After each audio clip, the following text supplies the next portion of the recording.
Chapter 5, Dr. Huntley. Earlier, you met my roommate Phil, who was born and raised in America. He had many qualities that were quite odd, including his sense of humor. During my first semester at Michigan Tech, Phil and I both took freshman chemistry. The class was held on Mondays, Wednesdays, and Fridays. Phil would attend the class from 8 to 9 a.m., and I would attend the same class taught by the same professor from 9 to 10 a.m. So when the bell rang at 9 a.m., I would be waiting outside the auditorium with all the other students waiting to get in. The back door to the auditorium would open, and all the students in the earlier chemistry class, including Phil, would run out in a hurry. As Phil would pass me, he would raise his hand, flip the middle finger at me, and say, "Hi, roommate." Every country has its own way of saying hi. In India, we say hi by putting two hands together and bowing our heads. Based on the way Phil said hi, I surmised that the Americans say hi by flipping their middle finger in the air. I also began to notice that my fellow engineering students seemed to say hi quite a lot while eating in the dorm cafeteria. Every Tuesdays and Wednesdays, Phil and I took organic chemistry lab at 9 a.m. Dr. Huntley was the professor. He always wore a nice suit.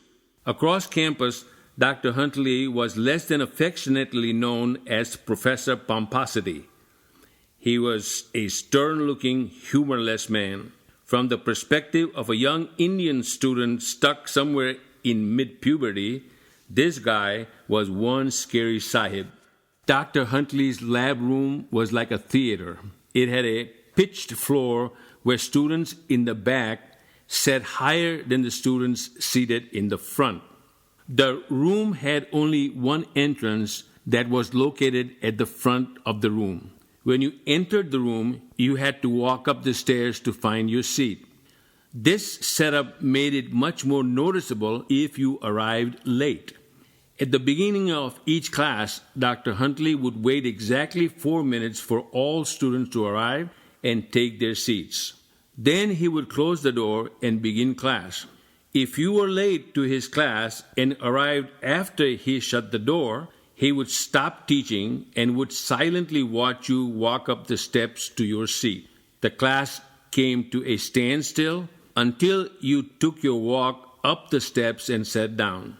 This was his way of drawing attention to the fact that you were late to his lab. Professor Pomposity was trying to make the point that by coming late, you are wasting everybody's time. There was this one time I was 9 minutes late to Dr. Huntley's lab. I was terribly nervous about arriving late to his class, given his disdain for people who arrive late. I sheepishly opened the door to the lab room. As expected, Dr. Huntley stopped talking and wrinkled his face like someone dealing with 2 weeks of constipation. All eyes were on me at that moment. I was in the limelight. I did not know what to do.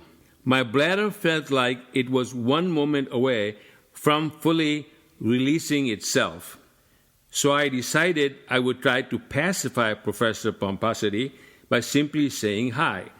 I raised my hand, flipped my middle finger at him, and said, "Hi, Dr. Huntley."